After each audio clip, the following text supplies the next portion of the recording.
소개를 드리겠습니다. 길 위에서 생사를 오가는 환자를 살리기 위해 국내 첫 달리는 중환자실을 만든 응급의학과 전문의 노영선 교수님이십니다. 아유, 안녕하세요. 네, 반갑습니다. 안녕하세요. 소개를 좀 해주시죠. 네, 안녕하세요. 저는 서울대병원 응급의학과의 노영선입니다. 서울 중증 환자 공공이송센터 센터장을 맡고 있습니다. 아, 그러시군요.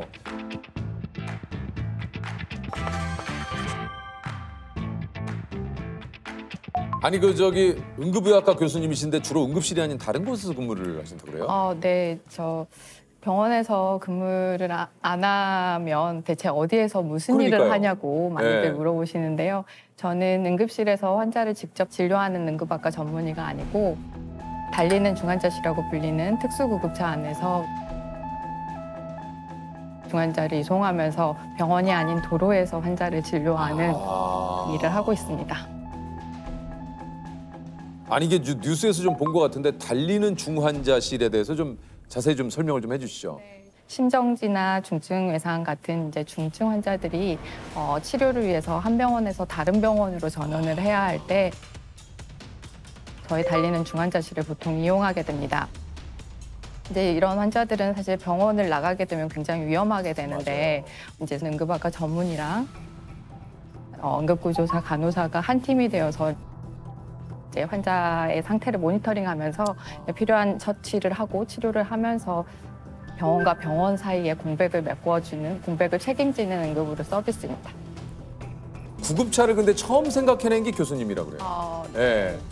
사실 이제 제가 전공이랑 전임이 하는 이 동안에 해외에 나가서 응급의료 체계에 대해서 공부할 기회가 많았었는데 이제 프랑스나 독일 같은 경우에는 119에 환자가 신고를 하면 중증 환자라고 판단이 되는 경우에는 의사가 직접 환자 곁으로 가서 진료를 하는 서비스를 제공을 하고 있습니다. 그런 것들을 공부하면서 우리나라에서도 이런 병원 밖에서도 환자들이 안전할 수 있는 시스템을 만들면 참 좋겠다고 생각을 해서 이런 서비스를 기획하게 되었습니다.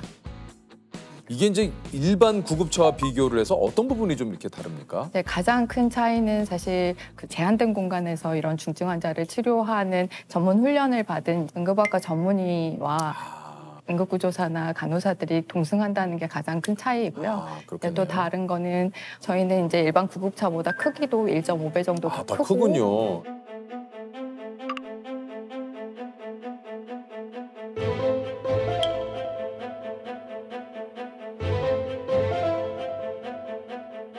그다음에 중환자 치료 장비를 다 실어야 되기 때문에 그런 장비를 최대한 효율적으로 많이 실을 수 있게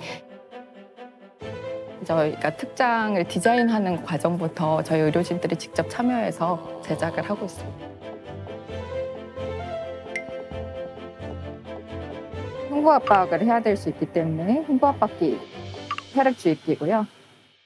수액이나 약물을 굉장히 정확하게 주입할 수 있도록 하는 인퓨전 펌프라고 하는 장비, 성인 환자를 모니터링할 수 있는 모니터링 장비, 제세동기가 같이 있습니다.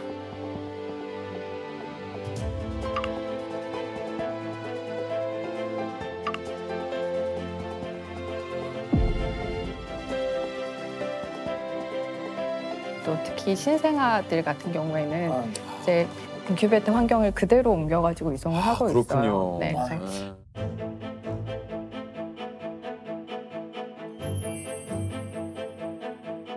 아이들이 너무 작으면 사실 이제 굉장히 작은 변화에도 민감하게 그렇죠. 반응을 하기 네, 때문에 네. 저희가 굉장히 섬세하게 신경을 써서 이송을 하고 있습니다. 진짜.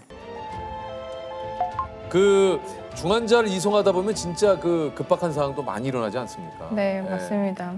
이제 코로나 때 확진 산모가 갑자기 양수가 터져가지고 네, 산모가 그 분만할 수 있는 음압 분만실이 필요했는데 음압 분만실과 신생아 격리병상에 같이 있는 병원이 없었어요.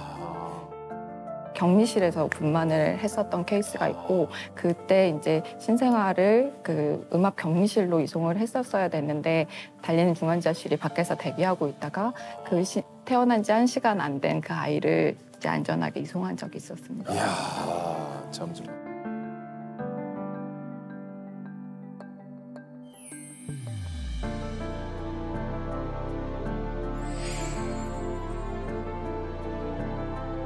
중증 외상 환자들 같은 경우는 피가 나고 있기 때문에 시간 안에 이 환자들에게 혈관 조영술이나 다른 시술을 통해서 그 피나는 걸 멈추지 않으면 환자는 죽어요. 1분 1초도 허투루 쓰지 않고 도로에서도 정말 사투를 하거든요. 운전하는 사람도 조금 더 빨리 가기 위해서 긴장해서 운전을 하고.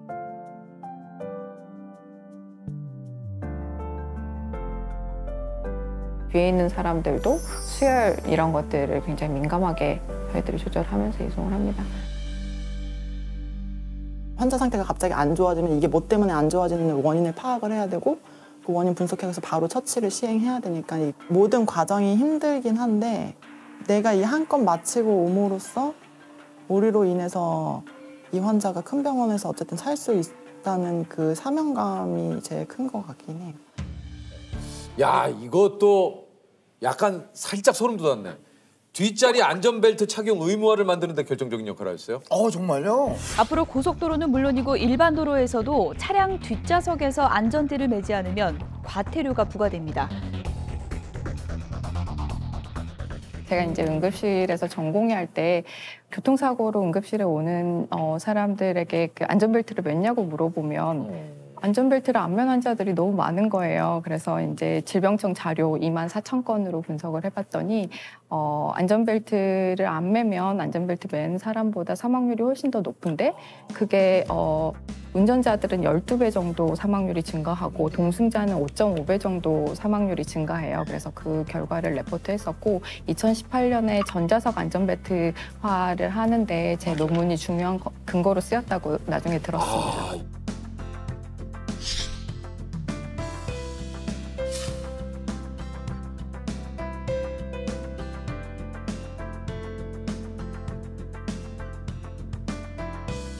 여기서 끝이 아니라 심폐소생술 교육도 이게 보급을 시켰다고 그래요? 네. 원래 박사 논문 주제이기도 했고 급성 심장 정지가 제 이제 관심 질환 중에 하나인데 이제 질병청 자료를 분석을 해봤더니 그 지역 사회의 주민들이 심폐소생술 교육을 10% 더 받으면 그 동네에서 발생한 심정지 환자가 1.4배 더 사는 거예요. 그 결과를 발표를 했었고 그게 이제 보건소에서 일반인 심폐소생술 교육을 활성화하는 데 굉장히 중요하게 쓰였다고 알고 있습니다.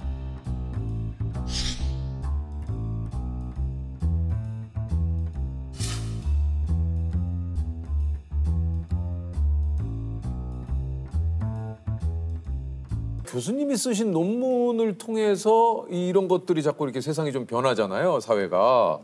이거 좀 기분이 어떠십니까? 네, 밥값했다고 생각합니다. 네, 저는 이제 저라는 사람을 키우기 위해서 이렇게 들였던 수많은 그 사회적인 노력과 그 투자들에 대해서 다시 사회에 환원할 수 있으면 참 좋겠다 이런 생각을 하고 있는데 네, 연구가 제가 할 수 있는 일 중에 하나라고 생각합니다. 교수님 취미가 논문 쓰는 겁니까? 이게 논문이 이렇게 취미는 아니고요. 제가 네. 좋아하는 일 중에 하나입니다. 예. 논문 쓰는 게요? 네. 논문이 쓰는 게 재밌어요? 네, 재밌습니다. 제가 이제 자료를 분석하는 것도 좋아하고, 그다음에 이제 이런 그러니까 연구 같은 것들이 의료 시스템을 바꾸는 데에 근거로 사용하는 걸 보면 굉장히 뿌듯해서 엄청 재미없는 인간으로 나오는 거 아니에요? 아니요. 재미없는 인간으로 나오진 않습니다. 네. 논문 쓰는 사람으로. 논문 쓰는 사람으로 나오는 네, 그건 괜찮죠? 논문 쓰는 사람. 아니 이게 이제 그 교수님 별명이 스리생의 전미도 씨. 느낌 있으시네. 약간 또 그 느낌을 좀 내고 오신 거 아니에요? 있으시네. 장난 아닙니다. 교수님 네. 있어요. 누구를 닮았네? 전미도 씨하고 지금. 있으시네. 자료조사 다 했으면 그걸로 결과를 도출해야지. 통계를 돌려서 먼저 논문용 테이블과 피규어를 만들어야 돼. 시간 속에 희미해지는 사랑에 그대가 흔들린데도 아니 실제로 좀 비슷한 게 좀 많이 있으신 것 같아요? 네, 그 수료생에 나오는 의사분들이 서울대학교 의학과 국악번으로 나오는 설정이잖아요. 제가 이제 의학과 국악번이기도 하고. 실제로 국악번이시고. 저희 그 모임처럼 저도 잡다구리라는 저희 모임이 있고 그 안에 이제 제가 여자 혼자라서 아마 비슷한 게 좀 많죠. 아, 그러시구나. 근데 그 잡다구리는 뭐 하는 곳이에요? 뭐 하는 곳은 아니고 저희 친구들끼리 모임인데 애과 1학년 때부터 굉장히 친하게 지냈던 10명의 친구들끼리 이제 모임으로 만들어서 이름을 잡다구리라고 지은 거고요. 지난 날 아무 계획도 없이 여기서 뭐 요런 뭐 저는 이제 뭐 알려진 대로 이제 조동아리라는 그렇죠, 또 예, 언니 좀 수다로 시간 뽀개는 예, 그런 사조직들이 좀 있습니다만 또 모임이 하나 이제 우리 조셉하고 남창희 씨하고 꾸중스라고 있거든요. 네, 이제 예. 만나면은 이제 밀린 꾸중을 듣는 날이죠. 네, 재석이 형과 네, 재석이 있어요. 예. 저희를 불러서 제가 밥값하고 다 내고 밥값하고 다 내고. 저는 꾸중을 조금 주죠. 네네. 예. 어디로 넘어가는지도 모르겠어요, 음식. 어디로. 그래서 형이 또 선물도 하나씩. 일을 하면서 포기한 게 있다면 좀 뭐가 있을까요? 공부를 이제 재밌기도 하고 열심히 해야 되기도 해서 열심히 했었는데 지나고 보니까 훌쩍 나이가 들었더라고요. 그래서 이제 결혼을 못한 게 못했던 것 중에 하나입니다. 아 근데 교수님도 결혼할 생각이 있으세요? 네, 늘 있었습니다. 아 그러시군. 아 그러면 그걸 한번 여쭤봐야겠다. 그러면 뭐 혹시 나의 좀 평소에 좀 이상형이라고 할까요? 네. 이런 분이었으면 뭐 저는 딱 하나인데 키 크고 잘생기신 분? 딱 하나. 근데 명확해서 좋네요. 명확해서 좋아요. 약간 마지막으로 또 혹시 앞으로 이런 게 좀 더 나아졌으면 좋겠다. 혹시 하시는 거 있습니까? 네. 저는 이제 환자를 살리는 길이 한 가지 방법만 있다고 생각하지는 않습니다. 병원이 아닌 곳에서나 혹은 연구를 통해서 사람들을 건강하게 만드는 것도 굉장히 중요한 일이라고 생각을 합니다. 그래서 저와 같은 길을 가려는 후배들이 병원에서 환자를 직접 진료하지 않는 게 의사인가? 라는 질문이 들지 않도록 제가 더 열심히 노력해야겠다고 생각합니다. 누구에게나 보편적으로 이거는 잘 사는 사람이나 못 사는 사람이나 혹은 사회적인 지위와 상관없이 같은 서비스를 받아요. 저는 그게 가장 명확한 게 응급의료라고 생각해요. 그런 면에서 저는 응급의학이 좋았고 지불할 능력이 있거나 없거나 같은 서비스를 받을 수 있어야 된다고 생각을 해요. 그래서 공공의 영역에서 그런 부분까지 저희들이 다 커버를 할 수 있으면 좋겠다 이런 생각을 하고 있습니다.